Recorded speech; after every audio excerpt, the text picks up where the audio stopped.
Glória a Deus. Por gentileza, tome seu assento. Eu queria pedir para o nosso presbítero, irmão Marcos Carvalho, colocar bastante retorno aqui para mim, para eu gritar só no meu ouvido e não no dos irmãos. Por favor. Abra sua Bíblia comigo, por favor, no capítulo 13 do livro de Neemias.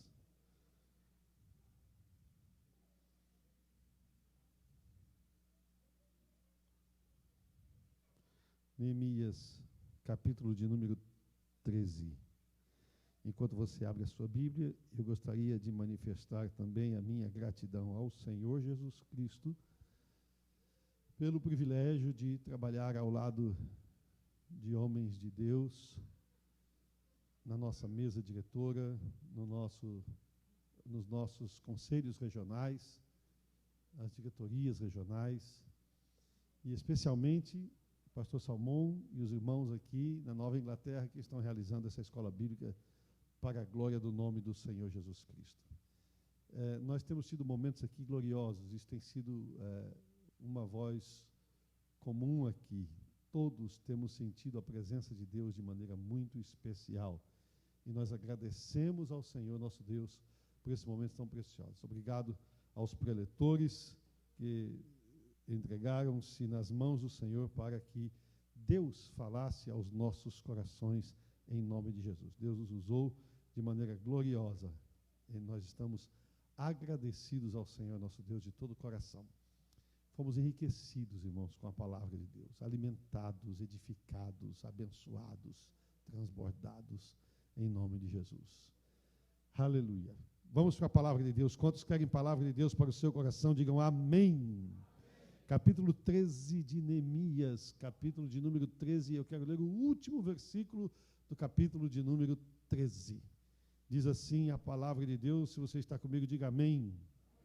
Como também as ofertas da lenha em tempos determinados e para as primícias. A última expressão de Neemias. Lembra-te de mim, Deus meu, para o bem. Amém. Meus amados, o livro de Neemias, e eu quero agradecer ao pastor Berner porque ele nos emprestou o livro para nós podermos realizar aqui esta escola bíblica baseada no livro de Neemias e na perspectiva que o pastor Berner escreveu, de uma perspectiva de uma liderança.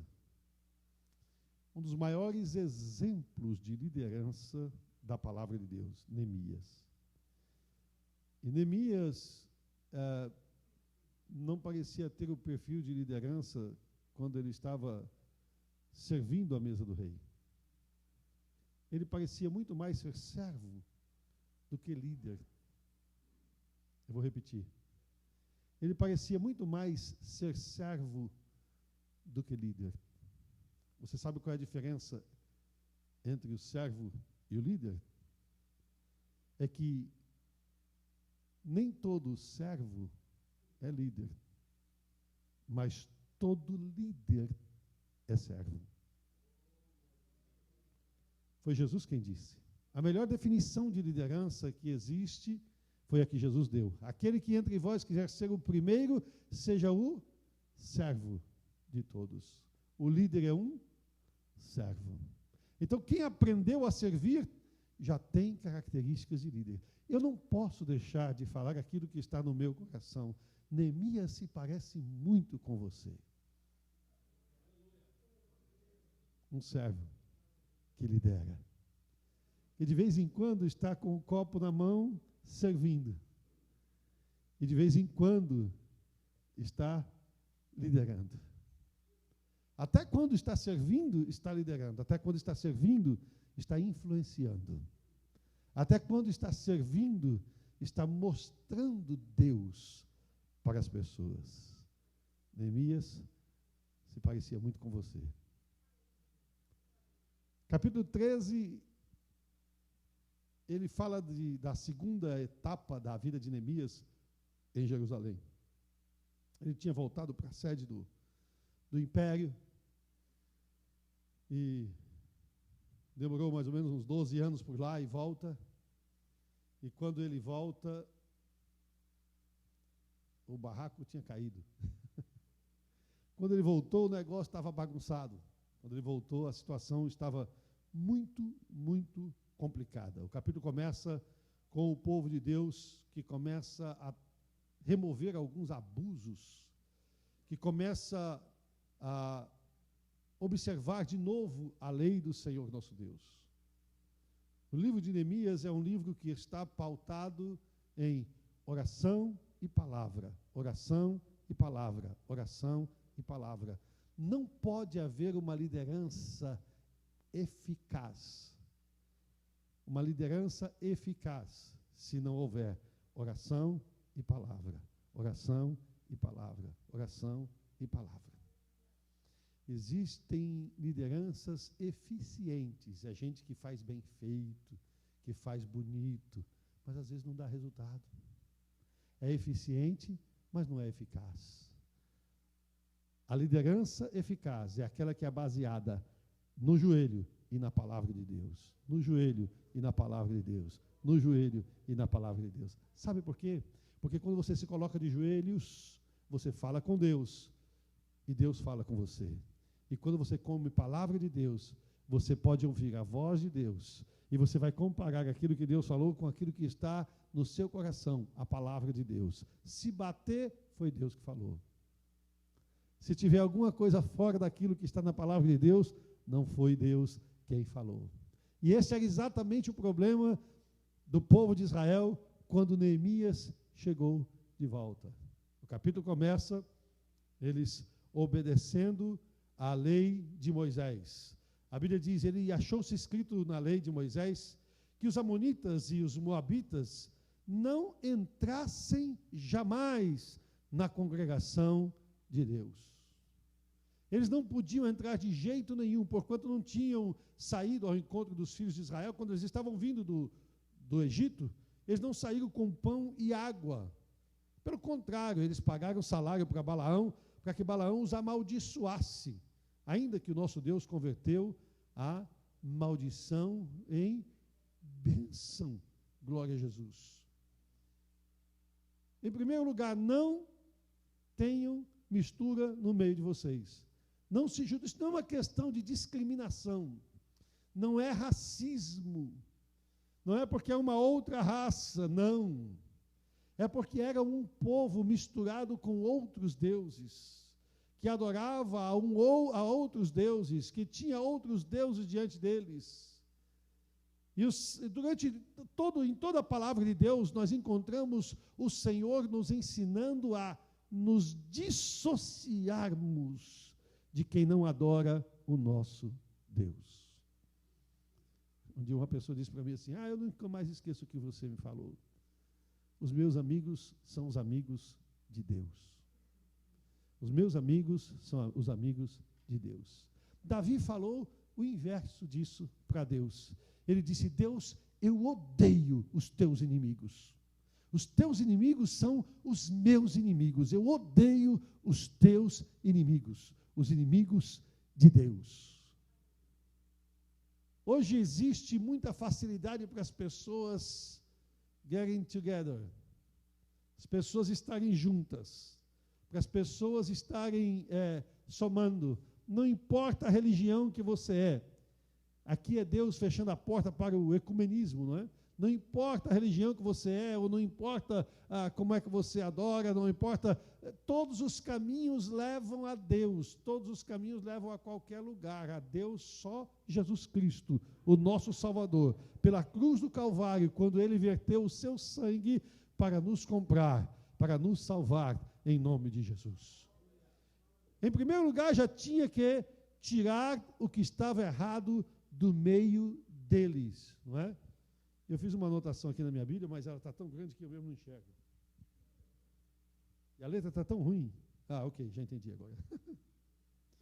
Que eu mesmo não consigo enxergar. Eles pegaram o livro de Moisés e lá estava escrito, olha, porque eles amaldiçoaram o povo, pagaram a Balaão para amaldiçoar o povo.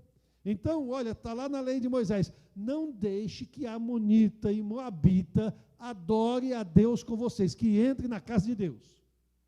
Eles não podem entrar na casa de Deus, isso é transgressão à vontade e à lei do Senhor.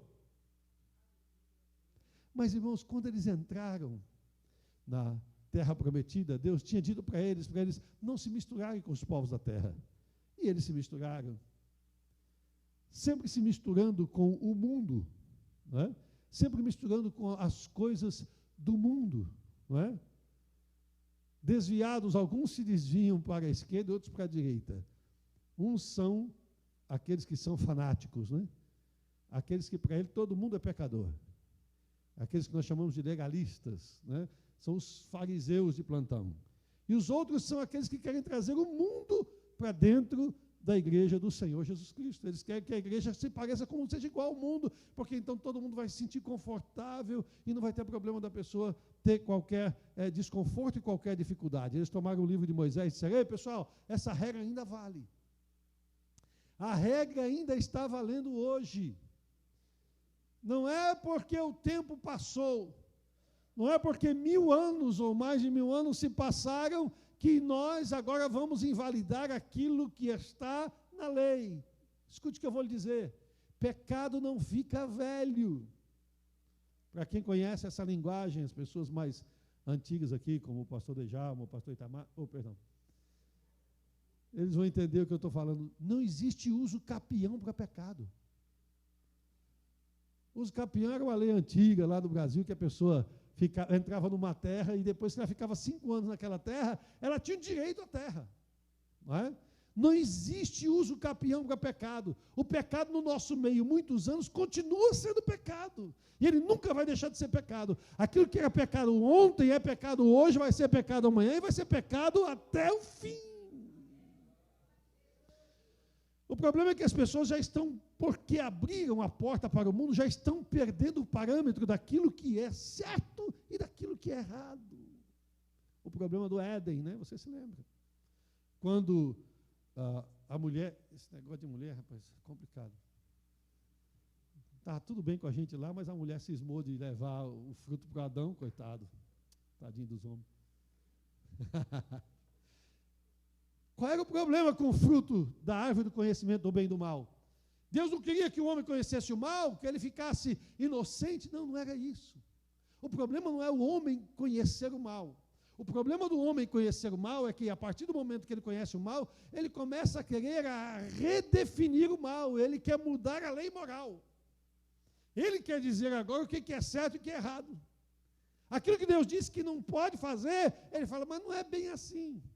Então abre a porta para uma coisa, abre a porta. Você pensa que começa abrindo a porta para pecado? Não, irmão. Não abre a porta, a pessoa não peca de uma vez, não. A palavra de Deus diz que o homem peca quando ele é engodado pela sua própria concupiscência.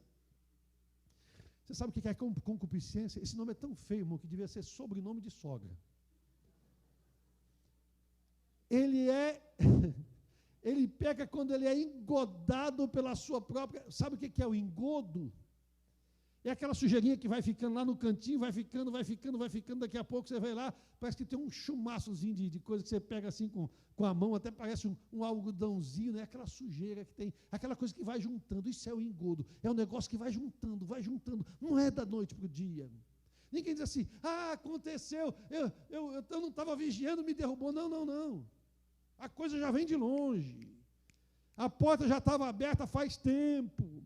Quando ele é engodado pela sua própria concupiscência. A concupiscência é um desejo exagerado, exacerbado. É uma coisa que eu quero, não importa o custo, não importa o preço. Existem pessoas neste país que vendem a alma para o diabo, chegam aqui, não importa o preço, eu quero ficar rico nesse país. Não importa o preço, eu quero ganhar dinheiro, o meu negócio aqui é ganhar dinheiro, né? Mas não é só aqui não, no Brasil também, bem que no Brasil o pessoal é mais moderado, né? O negócio é só com bilhões de dólares ou petrodólar. E as pessoas então querem, porque querem, elas querem conseguir, o homem peca quando ele é engodado pela sua própria concupiscência. É o seu desejo exacerbado. Não, eu quero. Então, não tem parâmetro, não tem, não existe um balizamento, não existe um referencial para ele. Opa, peraí, o negócio dele não é andar dentro do que é certo ou sair daquilo que é errado. O negócio é o objetivo que ele ou ela quer alcançar na vida. E para isso, ele vai quebrar todas as regras. Dizia Maquiavel, é o filósofo que o pastor Jader gosta, que os fins justificam os meios. Não é isso que ele dizia?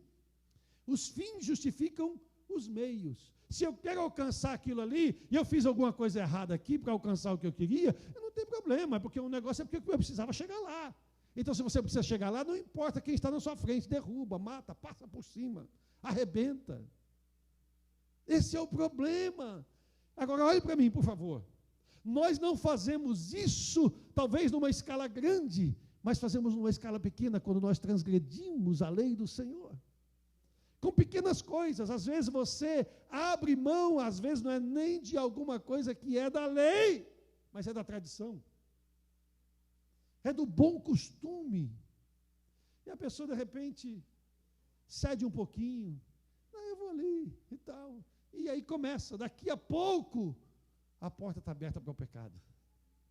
E foi exatamente o que aconteceu com eles.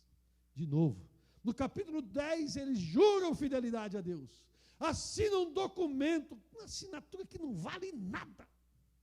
Se a assinatura deles não vale nada, imagina a palavra deles. A sua palavra não vale nada, com todo respeito. E pode ter respeito quando você está dizendo que a minha palavra não vale nada. Olha, a sua palavra não vale nada, a sua assinatura não vale nada. Pastor, que é isso? O que o senhor está falando? Eu vou lhe dizer por quê.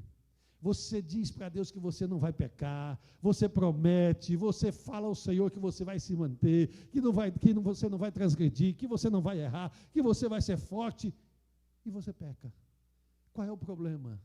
Você precisa entender que existem só duas coisas que nos fazem vencer a tentação, e vencer o pecado, e vencer o mal. Número 1, a misericórdia de Deus. Número 2, a fidelidade do nosso coração. Deus conhece o seu coração, e Ele sabe que quando vem aquela luta que você não vai aguentar, a sua palavra não vai valer nada, porque quando o inimigo se levanta, se não for a misericórdia de Deus te alcançar e te arrancar do meio do turbilhão e do meio da tempestade, você afoga. Você morre afogado, afogada, você vai embora, mas a mão do Senhor é quem se estende, a misericórdia de Deus vai lá no meio da tempestade e tira você de lá, misericórdia. Mas sabe por que a misericórdia de Deus se manifesta para você? Porque Deus conhece o seu coração, e Ele sabe que apesar de a tentação ser muito grande e iludir a sua mente, a sua alma, o seu coração é de Jesus. Se você quer fazer o certo, você quer fazer o direito, então o Senhor fala: eu tenho misericórdia do meu servo, eis que eu te tomo pela tua mão direita e te digo: não temas que eu te ajudo. Não temas que eu te ajudo. Glória ao nome de Jesus. O que era pecado ontem é pecado hoje, vai ser pecado amanhã. Agora, eles precisavam reforçar a vida da restauração. Eles haviam passado por um processo de restauração. Primeiro, uma restauração geográfica, de sair da escravidão e vir para a sua terra de volta. Depois, a restauração material, física, a restauração dos muros.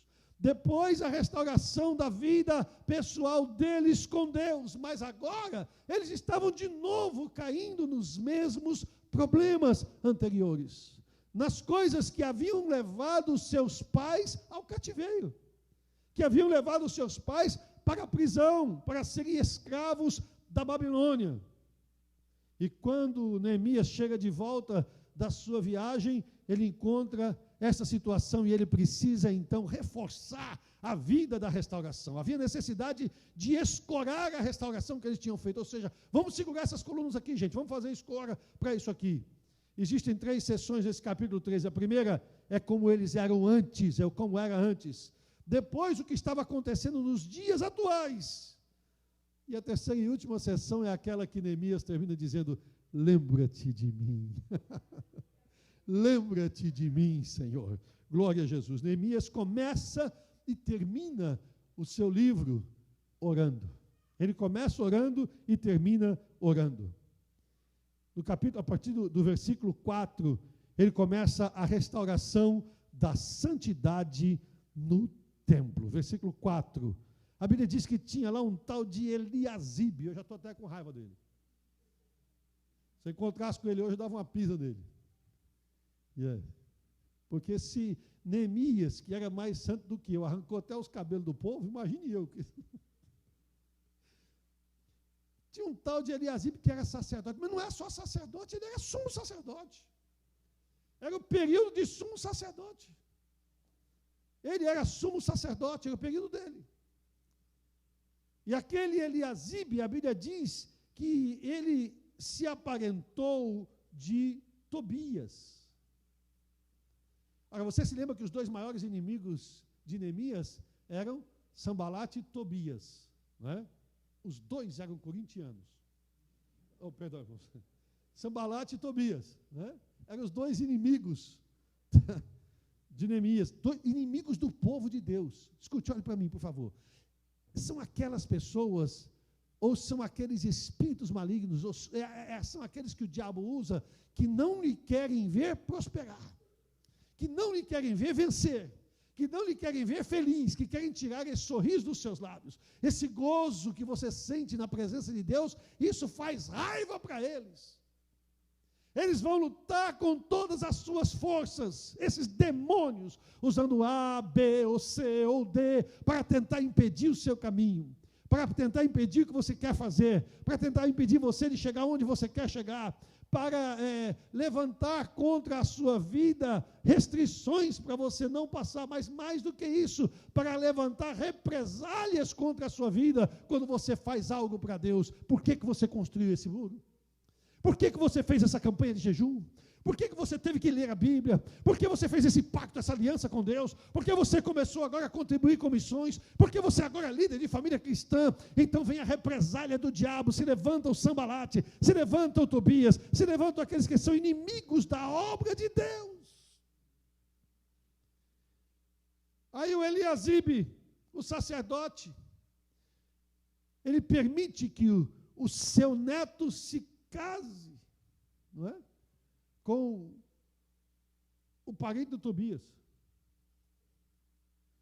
Mas não é só isso, aliás, se casou, na verdade, com o parente do Sambalate, né? O Eliasibe, ele deu, na verdade, na casa do Senhor, ele deu um apartamento para o tal do Tobias, para o inimigo do povo de Deus, mas na casa de Deus. A liderança abrigando o inimigo do Evangelho. Aqui você tem tudo. Pode vir, vem para cá. Olha, tem aqui um escritório para você, tem uma casa para você, tem um apartamento para você aqui, ô Tobias. Tem um lugar exclusivo aqui para você, fica à vontade. Fez uma câmara, a Bíblia diz, uma câmara grande. Agora escute, onde é que estava essa câmara? Olha o que o Tobias vem para fazer, irmãos. Ele vem para tirar o espaço das ofertas, tirar o espaço do alimento, tirar o espaço da oferta de cheiro agradável a Deus, o louvor que nós endereçamos ao trono da graça de Deus. São aquelas pessoas que às vezes são recebidas da igreja com pompas e circunstâncias, que são inimigas do Evangelho. São inimigas de Deus, mas de repente fala, não, o problema, irmão, desculpa, o problema não é que a pessoa não é inimiga do Evangelho, é que ela não se dava bem com aquele pastor. E como ele não está aqui, entendeu? Agora ela é amiga desse outro pastor que ele é amiga. Olha, vem aqui na igreja, está aqui conosco, tem até uma repartição para ela aqui, para ela ficar aqui à vontade. Não é inimiga da igreja, essa pessoa é amiga da igreja, é amiga uma conversa. É o interesse. Não é? Eu nunca me esqueço, irmãos, de um hino que eu aprendi, agora, quando eu era ainda mais jovem. Esse hino, o camarada dizia assim,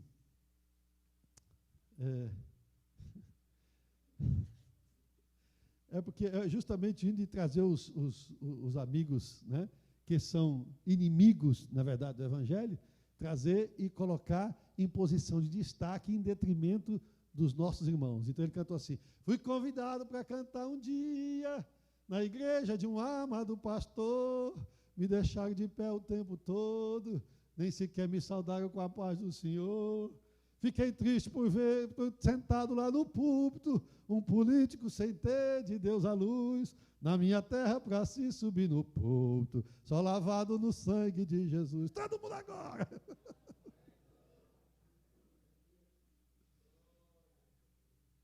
Quantas vezes nós comentamos, o nosso pastor, quantas vezes nós comentamos, essas pessoas vêm aqui, mas elas não têm nada conosco. Elas estão atrás das ofertas que nós endereçamos a Deus. Elas querem receber de nós a glória que nós damos a Deus, o louvor que nós damos a Deus, o cheiro agradável e suave que nós damos a Deus. E foi lá que Eliasibe colocou o Tobias, no quarto das ofertas, naquilo que era lugar de recolher, de guardar aquilo que era para Deus, e colocou na mão do outro, não é verdade? Tem alguém na Bíblia que fazia isso antes, desviava a oferta. Quem é mesmo?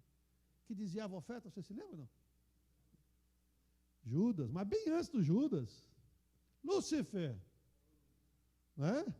Enfraquecia as nações, queria louvor para ele ficou tão encantado com aquele louvor todo que ele administrava e que ele tinha ali, e estava roubando Deus, né?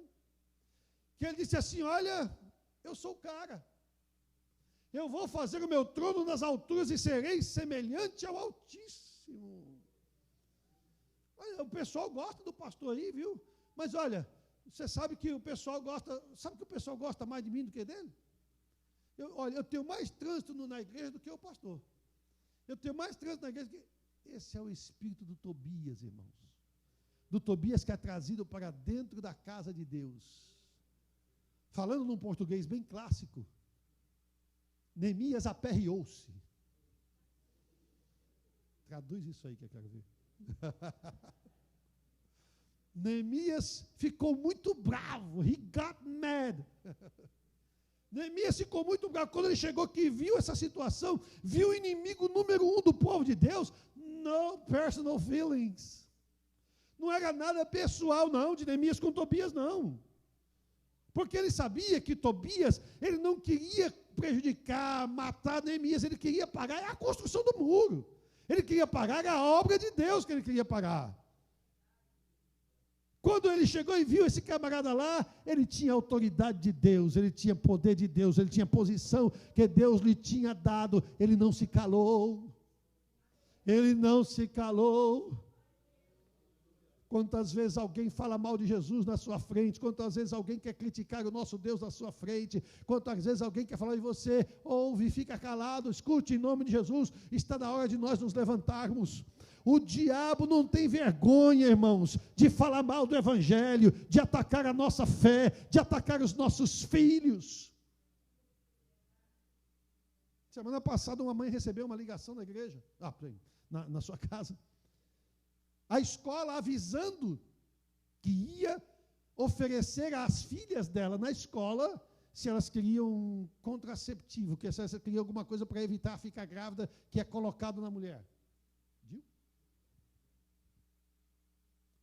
Olha, nós vamos oferecer para as suas filhas, estamos informando. Se elas quiserem, a gente coloca. Como? Uma tem 13 anos e a outra tem 9. Olha onde é que nós estamos, irmãos. E com a maior cara de pau, o diabo chega e faz um negócio desse. Com a maior cara de pau, ele chega e prega para os nossos filhos aquilo que é errado, a evolução e tantas coisas erradas. E às vezes nós aceitamos.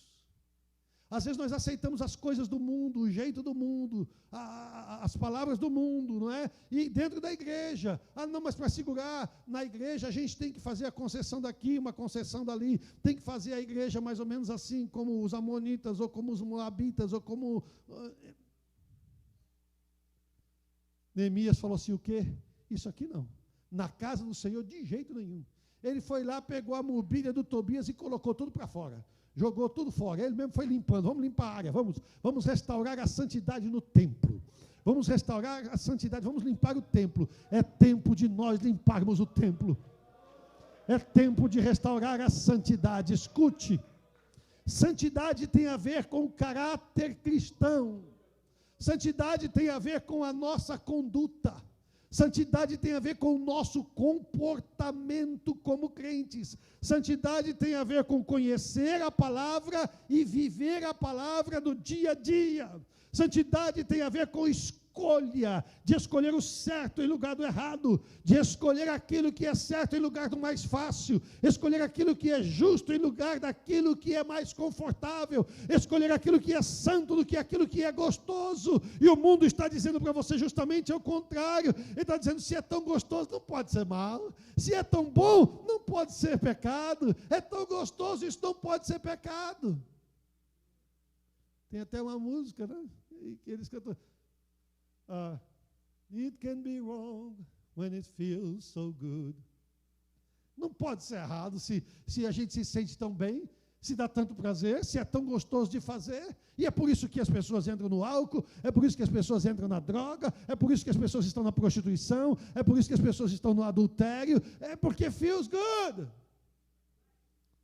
Mas tem um preço, e a Bíblia diz que o preço do salário é a morte. O salário do pecado é a morte, diz a palavra de Deus. E Neemias falou: não, aqui não. No templo não, nós vamos restaurar a santidade do templo. Na casa do Senhor, nós adoramos a Deus em nome de Jesus. A igreja do Senhor é santa e nós temos que restaurar a santidade no templo do Senhor. A conduta no templo. Comportamento no templo. O comportamento da igreja como igreja do Senhor Jesus. A igreja não é um clube, a igreja não é um lugar de entretenimento. As pessoas não vêm aqui para nós agradarmos aos ouvidos dela, elas vêm aqui para escapar da morte eterna, elas estão aqui para receber palavra de Deus, e nós estamos aqui para pregar a verdade em nome do Senhor Jesus Cristo. Santidade no templo, vou correr. Nos versículos 4 a 14, ele está falando de santidade no templo. Ele viu que ele tinha beneficiado Tobias. E aí ele foi e disse: olha, vamos purificar as câmaras. Vamos trazer de volta os utensílios da casa de Deus, com as ofertas e manjares e o incenso. Traz de volta. Tira a mobília. Ele tirou a mobília do Tobias e trouxe de volta a purificação. Purifica essas câmaras. Purifica isso aí. Vamos tirar isso que está de ruim aí. Agora vamos fazer uma limpeza, vamos purificar. Purifica aí com jejum e oração. Não tem nada que limpe mais do que jejum e oração. Não tem problema. Escute o que eu vou lhe dizer, preste atenção. Não existe um problema debaixo da terra que não possa ser resolvido com jejum e oração. Não existe um problema debaixo do céu que não possa ser resolvido com jejum e oração, em nome de Jesus. Jejum e oração resolve qualquer coisa. Entra no jejum e oração, entra no jejum e oração, entra no jejum e oração. E de repente você vai descobrir que a solução que você quer não é adequada, que Deus tem uma solução melhor. E você vai descobrir que o que precisa mudar não é a circunstância, é o seu coração. E de repente você vai ver que Deus vai começar a mudar as circunstâncias ao seu redor, e quem era inimigo vai começar a vir pedir a sua ajuda. Eu farei com que eles venham e lhe peçam, ajoelhados aos seus pés. Oração e jejum, restaurando a santidade no templo do Senhor. Não é? Nem o quinhão dos levitas e daqueles que cantavam na casa do Senhor já era dado mais. A parte que era deles, da sobrevivência, eles tinham fugido cada um para a sua terra. Eles fugiram porque a perseguição estava muito grande. A opressão estava muito grande. Esse pessoalzinho aí do Neemias, agora a conversa aqui mudou. A diretoria é nova agora, hein? Esses caras vão tudo perder o cargo agora. Esse pessoalzinho aí, segura, não dá o salário deles, não, segura. Até porque, sabe o que acontece? A contribuição começou a diminuir. A contribuição começou a minguar. Porque a igreja tem a sensibilidade do Espírito de Deus. quando ela vê coisa errada, ela começa a segurar. Começa a segurar.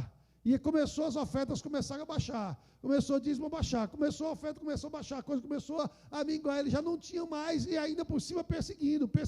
Que era para empurrar. Por quê? Eu quero cantor novo aqui. Tem que ser cantor que vai cantar coisa nova para nós. Ó, não vem com esse tal de foi na cruz para cá, mais não. Eu já não aguento mais.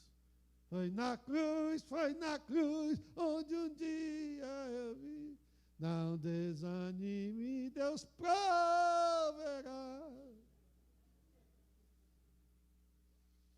Pastor Jader e eu trabalhamos na rua muitos anos pregando o Evangelho. Muitos anos. Na Praça da Sé, em São Paulo, na Praça da República. E os nossos cultos na Praça da Sé, às sextas-feiras, toda sexta-feira a gente cantava o Foi na Cruz. Toda sexta-feira a gente cantava Se Isto Não For Amor. E olha, você precisa de um Deus, eu tenho um para te dar. Chora não, Jadão. E daqui a pouco, quando fazia o apelo, a prostituta vinha aceitar Jesus como Salvador. E com lágrimas correndo pela face, dizia assim: moço, dá para cantar o Foi na Cruz de novo? Pode cantar o Foi na Cruz de novo, por favor? Onde você aprendeu isso, menina? Na escola dominical. A minha mãe é da Assembleia de Deus, ela me levava para a escola dominical. Dá para cantar o Foi na Cruz de novo? Oh, santifica, restaura o templo, traz de volta o levita que adora a Deus, traz de volta aquele que está louvando ao Senhor, que não está preocupado com salário, que não está preocupado com posição, que não está preocupado se as pessoas vão ficar impressionadas com o seu jeito de cantar. Acabou, para com esse negócio de cantor, artista e pregador celebridade. Aquelas pessoas que o nome dele tem que estar o primeiro no cartaz, tem que estar a foto dele lá, porque senão ele não fica satisfeito. Vamos restaurar a santidade no templo. Aqui todo mundo é adorador, aqui todo mundo tem que louvar ao Senhor, aqui todo mundo tem que servir a Deus de coração e adorar ao seu Deus. É o nosso culto para o Senhor, nosso Deus. Aleluia. E a Bíblia diz que aí, no versículo 12, todo Judá começou a trazer os dízimos. Oh, quer dizer que eles tinham parado de trazer. Começou a trazer os dízimos dos grãos, do mosto, do azeite, começou a trazer tudo para o celeiro. E os tesoureiros ele colocou para tomar conta. E aí, Neemias ora: por isso, Deus, lembra-te de mim e não risques as beneficências que eu fiz à casa do meu Deus e as suas guardas. Glória a Deus. Glória a Jesus. Agora, ele começa a restaurar a santidade do sábado, a santidade do dia santo. O nosso Shabat hoje é o domingo, não é? O nosso dia santo é o domingo.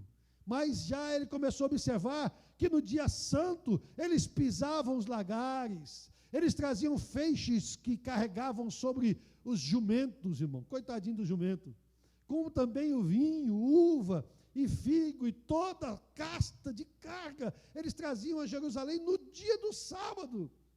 E Neemias disse assim: eu protestei contra eles no dia em que vendiam os mantimentos. Vocês não podem fazer isso. Vocês não podem trazer no sábado essas coisas. Vocês não podem fazer trabalho nenhum servil no sábado. Vocês não podem fazer isso. Mas sabe o que é, pastor? É porque eu tenho uma necessidade, eu tenho um processo da imigração para pagar, então eu vou ter que trabalhar domingo. Então o senhor me desculpa, mas domingo eu não venho na igreja porque eu tenho que trabalhar. Fala para Deus: Deus, desculpa, eu não vou te adorar porque eu estou precisando de dinheiro. Olha, Deus, domingo eu não vou te oferecer culto porque eu estou precisando de dinheiro, viu, Deus? A lei não mudou, irmãos.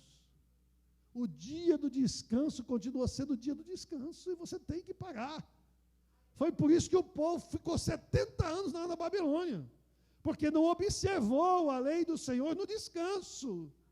O dia do Senhor é o dia do Senhor, de você se dedicar ao Senhor. Não, eu estou me dedicando, não, entendeu? Eu só vou sair mais cedo do culto, porque eu tenho um horário para chegar lá para trabalhar, eu vou sair mais cedo do culto. Cuidado, irmão, com isso. Não, pastor, é porque é o único trabalho que eu tenho. E o Deus que abre porta? Onde é que está? Onde é que está a confiança do crente em Deus? Onde é que está aquele que espera no Senhor? Onde é que está? Deus não pode abrir porta para você não trabalhar no dia do Senhor e se dedicar ao Senhor. Não, mas é porque esse trabalho aqui, eu vou ter que dar uma corrida aqui, porque eu vou ter que entregar. Sabe o que acontece, irmão? O negócio complica e esse dinheiro acaba não sendo bênção. Aquele dinheirinho que você ganhou a mais, naquele dia que você deveria estar adorando ao Senhor, você vai pagar de multa. Você vai pagar de seguro para consertar o carro que você se distraiu e bateu no outro lá, falando no telefone. Você vai gastar no hospital. Eu não estou amaldiçoando ninguém não, viu? Mas, né? Vai gastar lá com um advogado. Valeu a pena? Quando você deveria estar adorando ao Senhor. Vamos restaurar o dia do Senhor. Restaurar o dia do Senhor. Ele disse, olha, no sábado ninguém faz nada disso aqui. No sábado ninguém vende nada aqui. A Bíblia diz que eles se colocaram na porta, ficaram esperando lá na porta. E Neemias falou com ele, olha, vocês saem daqui, senão eu vou baixar a chibata em vocês. Vocês vão embora daqui, senão eu vou tomar uma medida diferente com vocês. Ficaram 2 noites lá, esperando lá para abrir o portão para vender, ou tentando o povo para sair para vender. Irmão, o líder de Deus, ele tem que cuidar de tudo. Ele não pode ter medo de cara feia. Não, aqui não, você não fica aqui, pode sair, vai embora. Aqui na porta da casa do Senhor você não vai ficar. Não. Aqui o povo de Deus está aqui para servir ao Senhor nosso Deus. Você tem que proteger. A palavra de Deus diz, procura conhecer o estado das tuas ovelhas. Apanhai-me as raposas, as raposinhas que fazem mal às vinhas, porque as nossas vinhas estão em flor. Não pode haver respeito humano quando Deus estabeleceu o mandamento em nome de Jesus. O que Deus falou é maior do que o que o homem representa.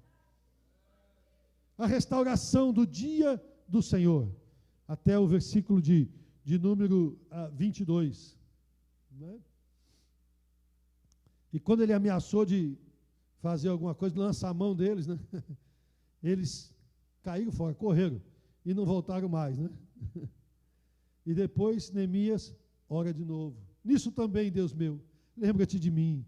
Perdoa-me segundo a abundância da tua benignidade. Ele disse, vi também naqueles dias judeus que tinham casado com mulheres asdoditas, amonitas e moabitas, e os seus filhos falavam meio asdodita e não podiam falar judaico, senão segundo a língua de cada povo, restaurando a santidade do povo. E aqui nós vamos terminar. Como é que é o negócio? Casando com moabita, asdodita, amonita, casando com os filhos dos inimigos, se misturando com o povo lá fora. Ele disse, olha, eu vi que isso aí estava acontecendo. E sabe o que aconteceu? Os filhos dele já não falavam quase o nosso idioma, já não podiam falar judaico. Não, mas sabe o que é, pastor? Você não está entendendo. Eu sou pastor. Sabe o que acontece? É que o cara é americano, pastor. A minha filha está namorando com um americano, entendeu? Então, você não entende, entendeu, pastor? É americano, entendeu? Meu filho está namorando com uma americana, entendeu? E ela é salva? Não, ela é de uma igreja. Que igreja conversa nenhuma? Que conversa fiada é essa? Não é? Não, mas é porque tapando um olho. Não é? Engraçado, irmãos. Eu conheço um casal e eu fui na casa deles, estava viajando para uma viagem missionária e eu estava com a minha esposa e fizemos uma escala aqui dentro dos Estados Unidos, lá em Washington, D.C., e tinha um amigo que morava lá perto e um crente lá do Brasil, um amigo nosso e tudo. E um homem de linha, a família toda no Evangelho, ele, a família, todo mundo, os filhos, os irmãos, todo mundo na igreja nossa lá do Brasil, Assembleia de Deus, criado na Assembleia de Deus e tal. E nós chegamos na casa dele, fomos jantar na casa deles. Pastor, o senhor vai estar aqui? Vamos lá, fomos comer o feijãozinho com eles e tal. Comemos feijãozinho, batendo aquele papo gostoso depois do jantar e tal. E você sabe, brasileiro, né? Come muito, demora para comer, demora conversando, não é verdade? E a filha namorando com um rapazinho americano. Ele falou, desculpa que eu vou ter que ir, que eu vou trabalhar amanhã cedo. Eu falei, claro, meu amigo, fica à vontade e tal, né? Ele se levantou e a menina falou assim, eu também vou e tal, eu vou dormir. Tá bom, tá. Ele se levantou, entrou no quarto e a menina entrou atrás dele. Aí eu digo como pastor lá da França, eu fico incrível com um negócio desse. Eu vi aquilo ali e falei, como é isso? Dentro da sua casa. Dentro da casa dele. Não é porque minha filha está namorando um americano. Não deu certo. E agora? Não prosperou. E agora? As concessões. Não faz mal. É melhor que fique aqui em casa do que vá por aí fazer coisa errada. Nem aqui, nem lá fora, nem lá fora, nem aqui. As nossas filhas têm que chegar no altar santas, virgens, em nome de Jesus. Os nossos filhos também, em nome de Jesus. Nós ainda cremos nisso, em nome de Jesus. E se nós ensinarmos palavra de Deus para os nossos filhos, eles vão ter substância espiritual e argumento para vencer o pecado lá na escola, para vencer o pecado lá fora, em nome do Senhor Jesus Cristo. Você sabe como é adolescente, não é? Às vezes o adolescente ele é aborrecente. Geralmente é adormecente. Mas eu estou com sono. Eu não quero fazer culto doméstico hoje. Eu não quero ir para a igreja hoje. Não, mas eu quero assistir não sei o quê. E quando o Brasil vai jogar, então, misericórdia, só graça. Não é? Porque quer sair correndo da igreja, porque quer não sei o quê, e porque não sei o que lá. Onde está a nossa prioridade, gente, pelo amor de Deus? Essa semana uma mãe falou para mim com lágrimas nos olhos. Ela disse, vou ter uma semana de férias, a minha filha vai ter uma semana de férias. E eu falei para ela, poxa filha, que legal se a gente tivesse dinheiro para a gente viajar, né? Para a gente ir passear para algum lugar. Ela falou, mãe, mas de qualquer maneira eu não ia poder. Eu não ia poder ficar com você, porque eu vou com as minhas amigas para a praia tal dia, e no outro dia nós vamos para a Disney. Então, desculpa, mas eu não posso ficar com você. Onde estão as nossas prioridades? Quem são as nossas prioridades? Quais são as nossas prioridades? Que lugar tem Deus na vida do nosso povo, da nossa família? Que lugar tem a nossa fé? Que lugar tem Jesus na nossa vida e na nossa família? Será que simplesmente nós mantemos uma religião? Ou está no tempo de nós restaurarmos a santidade no meio do povo de Deus?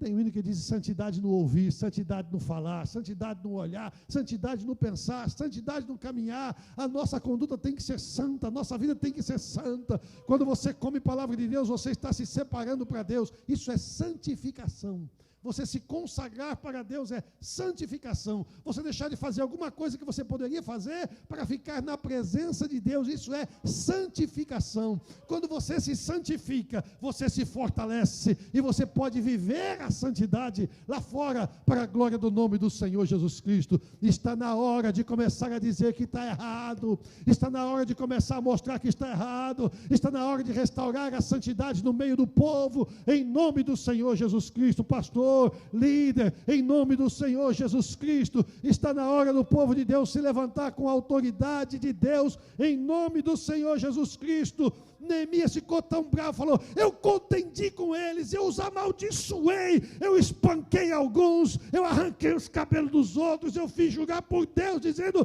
não dareis mais vossas filhas a seus filhos, e não tomareis mais suas filhas para os vossos filhos. Os seus filhos já estão começando a falar diferente, já não falam mais o nosso idioma, não é o português que eu estou falando do igrejês, do assembleiês, do santifiqueis, em nome de Jesus.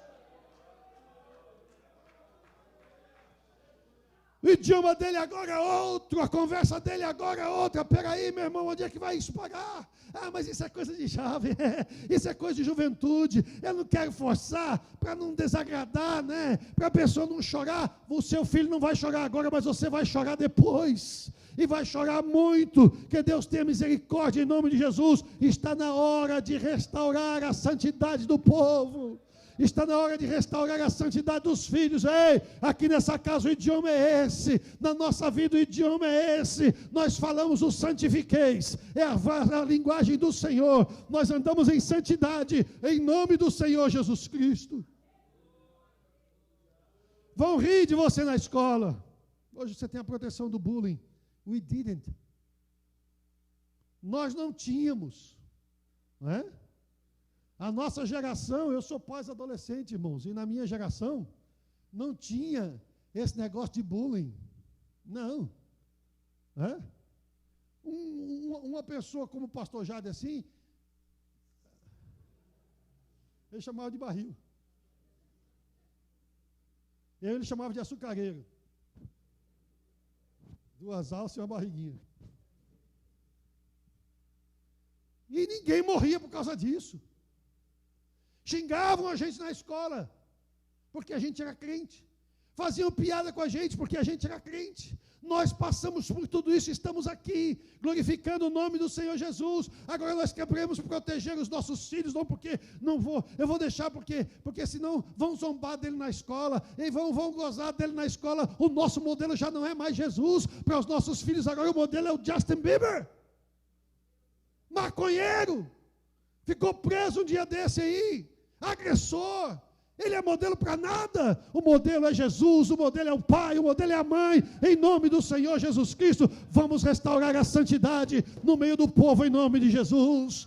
Vamos restaurar a santificação em nome do Senhor Jesus. Que isso? Amanhã o seu filho não vai saber como se defender, ele não vai saber como se contrapor, ele não vai saber como defender a sua fé, porque você o acostumou a ter tudo o que queria. Você teve uma vida de licenciosidade na criação dele, deu uma vida de licenciosidade na criação dele. Aprenda a dizer não, aprenda a dizer: a palavra de Deus diz assim.